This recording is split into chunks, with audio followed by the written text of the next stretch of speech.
Oke, Assalamualaikum warahmatullahi wabarakatuh. Selamat siang teman-teman semuanya. Pada pertemuan kali ini kita akan membahas terkait branding ya teman-teman ya. Jadi istilah kata branding ini saya rasa sudah sangat familiar ya. Kita sudah sering mendengar kata brand atau branding. Nah, tapi eh, pada pertemuan ini kita akan membahas kira-kira brand ini apa sih dan bagaimana cara agar sebuah produk ini memiliki branding yang baik. Nah, cara kita membranding sebuah produk seperti itu. Kita berangkat ya dari definisi ya. Apa itu brand? Nah, teman-teman sudah dengar, oh produk saya punya brand ini atau brand ini, tapi apa sih? Apakah brand itu hanya sekedar nama atau logo ataukah eh, keseluruhan jadi satu? Nah, ini ada contoh ya.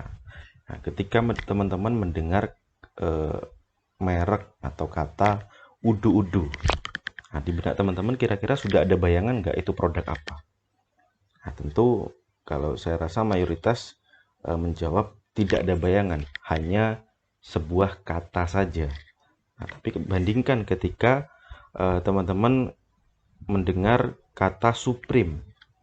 Nah, tentu teman-teman di benak teman-teman masing-masing itu tentu sudah ada bayangan. Kira-kira ini nama apa sih? Nama produk apa sih? Kemudian produknya bagaimana? Nah, jadi berangkat dari hal tersebut, saya mencoba untuk membuat sederhana. Ini mengutip definisi brand dari Pak Subiakto. Nah, di mana brand ini merupakan nama plus makna. Nah, jadi sebuah produk dikatakan sudah memiliki brand ketika dia itu memiliki nama dan juga memiliki makna. Nah, makna ini yang dipersepsikan oleh masing-masing konsumen yang memanfaatkan atau melihatnya seperti itu. Jadi ketika sebuah produk ini di benak konsumen tidak ada, dalam artian ketika kita mendengar sebuah nama produk misalkan udu-udu contohnya, konsumen tidak bisa memaknai, nah maka belum dikatakan memiliki brand atau bisa dikatakan brandnya masih buruk. Nah, sebaliknya contoh kasus Supreme tadi, nah, di mana ketika mendengar kata Supreme maka masing-masing orang itu bisa mempersepsikan ada makna di sana sehingga dikatakan brand Supreme ini memiliki brand yang kuat di benak konsumen seperti itu. Jadi nih terkait makna brand ada yang pertama atribut. Merek mengingatkan pada atribut karakteristik tertentu. Contohnya Mercedes memberikan atribut sebagai mobil mahal. Nah, jadi ketika kita menggunakan apa mobil Mercedes itu kesannya kan apa namanya kita itu mahal, kita menggunakan mobil yang mahal karena itu tadi memang nilai yang ditekankan di brand Mercedes ini ya kaitannya dengan itu tadi elegan kemudian mahal dan sebagainya. Kemudian karakteristik sebuah brand, nah, bagaimana sih membuat brand yang baik ini ya yang sehingga gampang sehingga termindset di benak konsumen seperti itu. Yang pertama, mudah diucapkan. Ya, kita kalau dalam membuat brand sebuah produk ya kita mencari nama yang mudah saja diucapkan sehingga mudah diingat dan juga mudah dikenal. Nah, misalkan kan ada brand nih, brand kopi namanya Toko Kopi atau apa pesan kopi. Nah, itu kan nama-nama yang memang gampang untuk diingat. Nah, nama kata-kata sehari-hari. Kemudian singkat, jelas dan unik. Kemudian dapat mendeskripsikan produk, jenis, kemudian layanannya. Nah, jadi ya ketika nama brandnya misalkan tadi toko kopi, ya tentu dia merepresentasikan sebuah apa namanya bisa dibilang coffee shop atau toko yang memang menjual khusus untuk kopi dan sebagainya. Kemudian memperkuat citra produk secara legal dapat terlindungi. Nah, jadi ketika kita memberikan sebuah nama untuk brand produk kita, maka pastikan bahwa nama itu belum dimiliki oleh orang lain, oleh perusahaan lain. Nah, sehingga ketika kita ingin mendaftarkan atau melegalkan nama tersebut, mematenkan mereknya, maka kita tidak mengalami kesulitan seperti itu. Kemudian memiliki arti konotasi positif. Nah, jadi kan merek ini merepresentasikan perusahaannya. Nah, tentu ya kita membuat nama ini yang memiliki konotasi yang baik seperti itu. Kemudian branding. Nah, branding ini merupakan proses komunikasinya.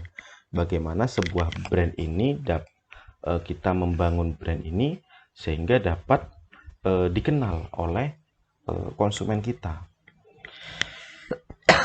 Jadi merupakan kegiatan komunikasi yang dilakukan perusahaan dalam rangka membangun dan membesarkan sebuah brand. Oke, nah jadi terkait tahapannya bagaimana membangun sebuah brand. Yang pertama kita ada yang namanya brand blueprint.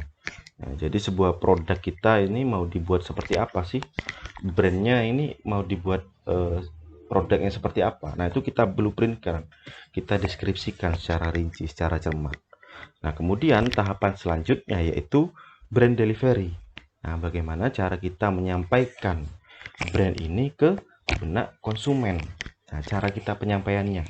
Nah, tentu dalam mendelivery, dalam menyampaikan, kita itu harus sesuai antara janji yang ada di brand blueprint dengan buktinya.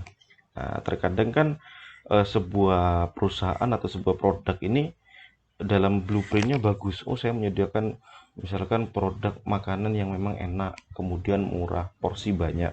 Nah, tapi dalam kenyataannya, proofnya ternyata porsinya sedikit, kemudian makanannya tidak konsisten rasanya. Nah, sehingga antara promise dan proofnya ini tidak sesuai. Nah, oleh karena itu dibutuhkan step yang ketiga, nah, yaitu brand evaluation.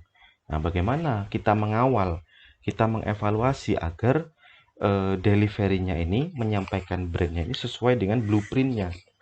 Nah, terkadang kan itu tadi ada yang nggak sesuai antara janji dari brandnya dengan proof-nya, dengan cara mendelivernya.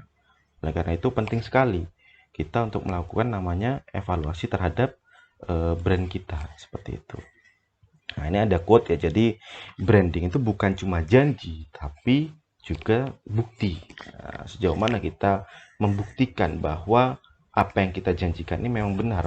Nah, seperti itu. Jadi itu ya terkait brand kurang lebihnya. Jadi saya simpulkan sedikit bagaimana membangun sebuah branding. Tadi ada 3 tahapannya. Nah, kita mendeskripsikan dulu brand blueprint.